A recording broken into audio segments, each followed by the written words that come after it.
dia 8, são 3h20 da madrugada.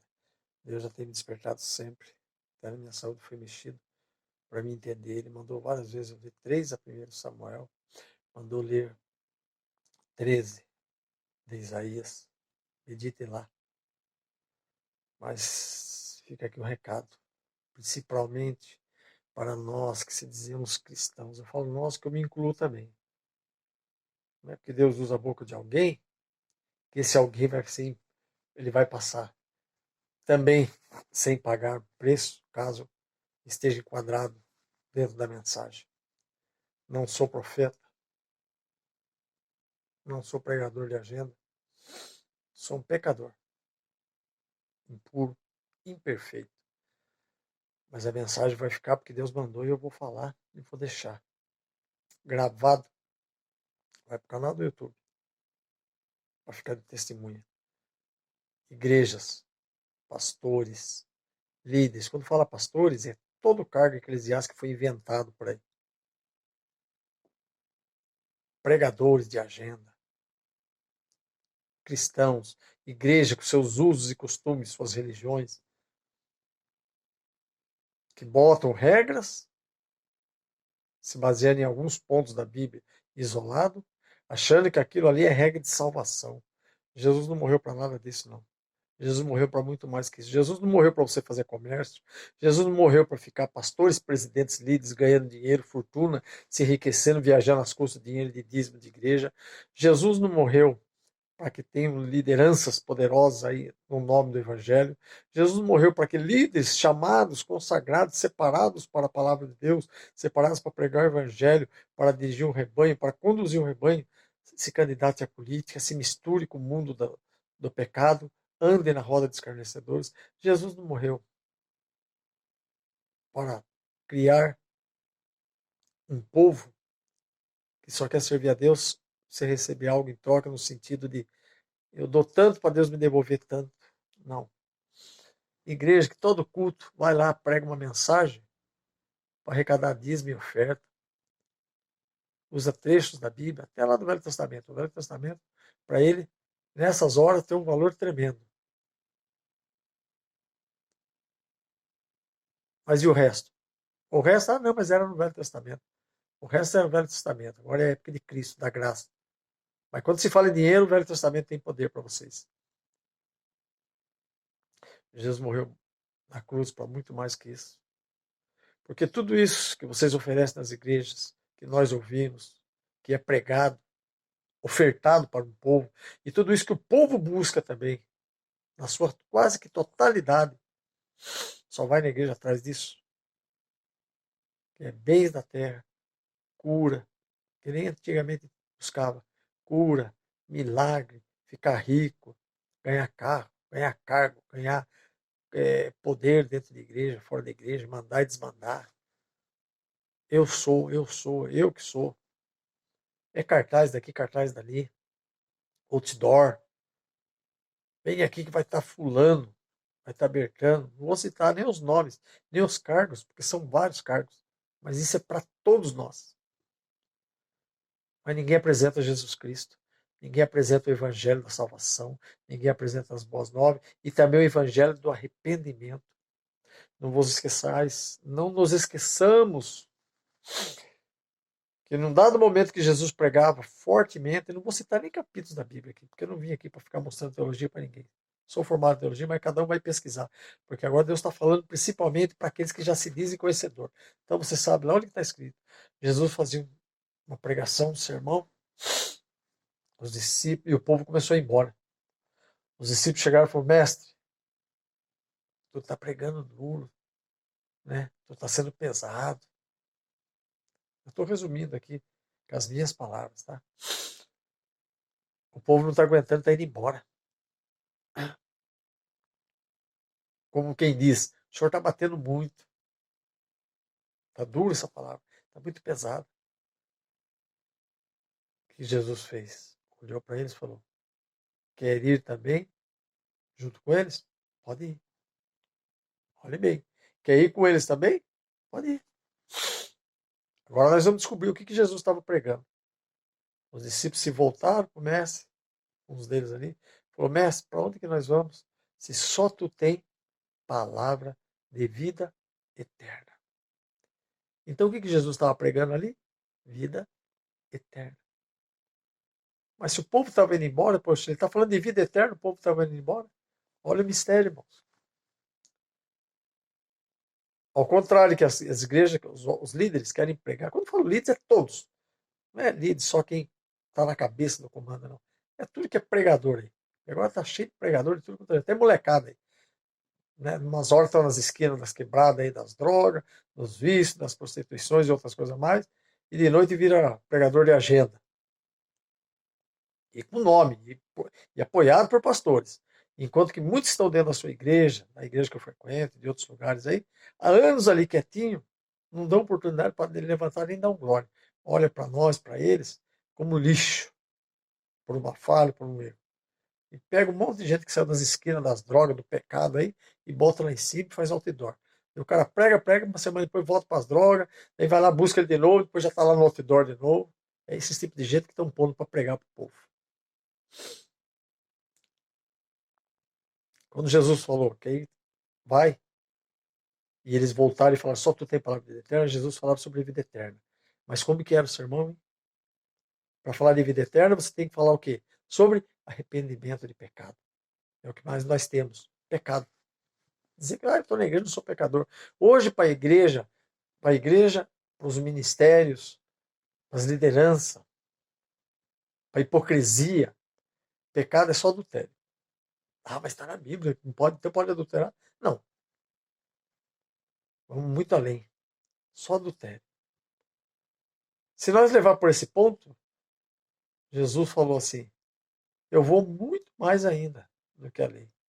Eu vou dizer, se tu olhares e já desejares, já pecou. Como que fica? Fale você diante de Deus. Fale eu diante de Deus. Quem nunca olhou com um olhar carnal, mesmo não querendo, mesmo sabendo que para nós não faz, mesmo a gente sabendo, eu não quero, mas molhou e no momento até não veio aquele desejo da carne. Tudo bem que você clama misericórdia, Senhor, tem misericórdia, me perdoe, mas vem. Então é mentiroso. Agora, entre o adúltero e o mentiroso, diz a palavra de Deus que não herdarão o reino dos céus, os adúlteros, sim, esse é o sentido material também, e espiritual. Os mentirosos, mentir. Mentiroso não verá o reino de Deus, não entrará no reino de Deus. Então, qual a diferença de quem mente e de quem adultera? Ah, mas eu não minto. Já é mentiroso. Quantos que estão pregando lá sem Deus mandar? Mentiroso. E pior, falso profeta, falando em nome de Deus que ele não mandou. É bem pior que adulterar. Então, se é para nós falar em pecado, vamos falar em pecado geral.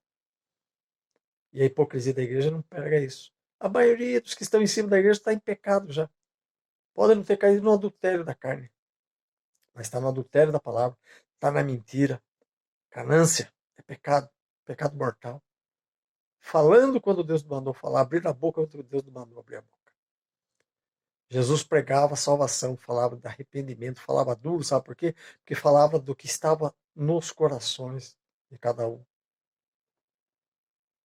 Se fizesse dentro da igreja, a igreja fica vazia. Se a igreja ficar vazia, o pastor presidente liga lá para o pastor local e fala, viu, o que está acontecendo? Cadê os dízimos? Cadê as ofertas? É a primeira coisa que ele quer saber é o dinheiro. Não é porque cadê as almas? Cadê o povo que dá o dinheiro? É só com isso que estão preocupados. Ah, mas então as igrejas. Não. Poucos se preocupam com almas. Jesus não se preocupou se ia ter multidão, porque ele é Deus, ele sabia. Os discípulos ficaram assustados porque começou a diminuir a multidão. Porque os discípulos, mesmo andando com Jesus, não entenderam nada. Não tinham aprendido nada ainda. Não conheciam o intento do Mestre. Eles entendiam os milagres que eles viam, como nas igrejas quer fazer. Só que nem na igreja tem milagre mais. Nem na igreja tem milagre. Quando veio a pandemia, correu todo mundo, até pastores, correu tudo. Negaram o Senhor. Ah, mas não podia se reunir. Exato, concordo que ele podia. Mas negado, Senhor. A partir do momento que nós temos medo da morte, estamos negando a Deus. Como que eu posso pregar uma glória? Como que eu posso pregar que lá na eternidade é coisa mais bela? Ah, Senhor, que a morte para nós é uma vitória. Nós só vamos dormir, mas tem medo de dormir e não acordar nunca mais. Prega, prega, prega, mas não crê em nada do que prega. Fala em Deus, fala em Jesus, mas não vive o que eles ensinaram e ensinam e determinam para nós. Chegou o ano da cobrança. Jesus pregou vida eterna e o povo não aguentou, nem os discípulos estavam aguentando. Os discípulos só estavam de olho no povo que vinha e que estava indo embora. Mas Jesus falou que aí vai. Mas no mesmo tempo o Espírito Santo repreendeu no coração e na mente daqueles discípulos. Eles falaram assim: mestre, só tu tem palavra de vida eterna. Então, palavra de vida eterna, irmão, nem sempre você vai ter uma igreja cheia. Palavra de vida eterna, muitas vezes você vai ficar sozinho pregando. Mas pregue palavra de vida eterna. Ou seja, pregue contra o pecado. Eu preciso me limpar muito. Estou em pecado. Eu tenho pecado, sim. Você não precisa estar adulterando só para ter pecado, não. Nós pecamos no pensar. Nós pecamos no falar. Nós pecamos quando deixamos de amar o próximo. Nós pecamos quando não sentimos a dor do próximo. Nós pecamos quando vemos alguém padecendo, passando necessidade. Não esticamos a mão, por mais que nós não tenhamos também, mas pelo menos no mínimo. Nós pecamos explorando a palavra de Deus. Nós pecamos tentando negociar com Deus. Você crê ou não creia, Ele é Deus. Nós aceitemos ou não, Ele continuará sendo Deus. Nós não somos nada. Chegou o acerto de contas. Deus diz: chega de brincadeira. Nação contra nação, reino contra reino. Dente por dente, olho por olho. Espada com espada. A cobrança chegou para todos nós, principalmente começando pela casa. Pelos que se dizem cristãos dentro das próprias religiões, das igrejas em geral. Não vai escapar nenhuma. Eu estou na graça. A graça é Jesus Cristo. Você não está em graça nenhuma.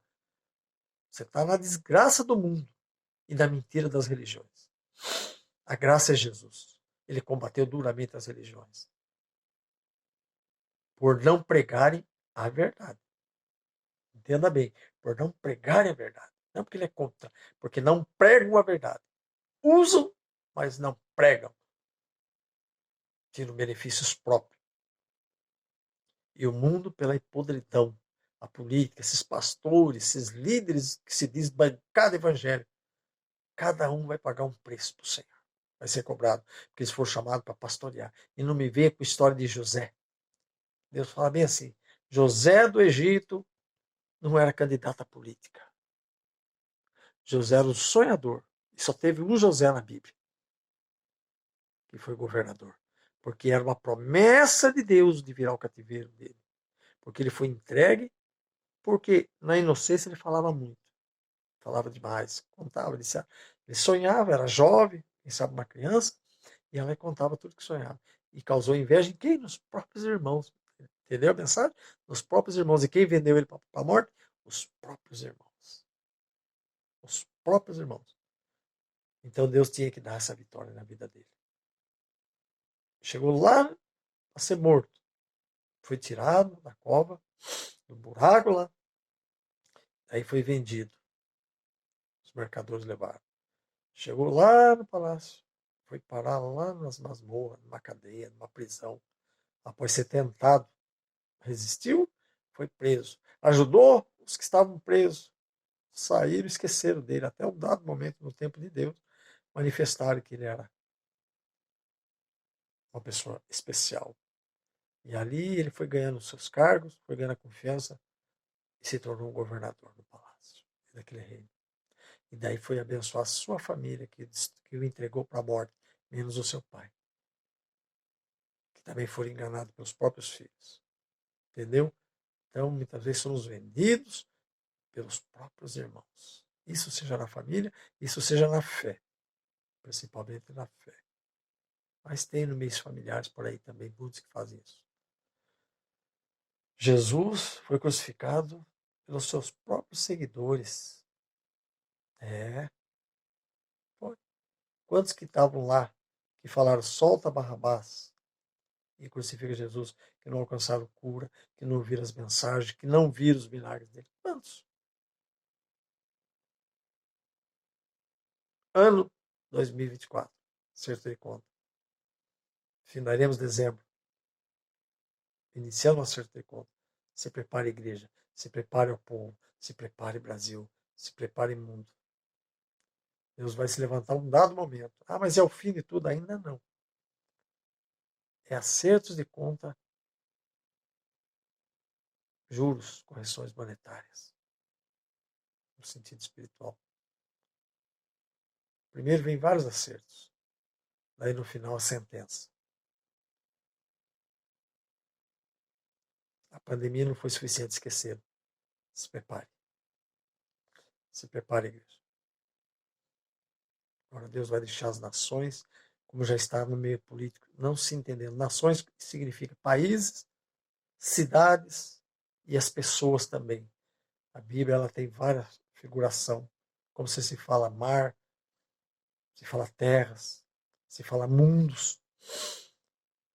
Já estamos tendo exemplo aqui dessa Guiana, estamos tendo exemplo da Ucrânia e outros lugares do mundo. O Brasil também chegou o tempo do juízo no Brasil.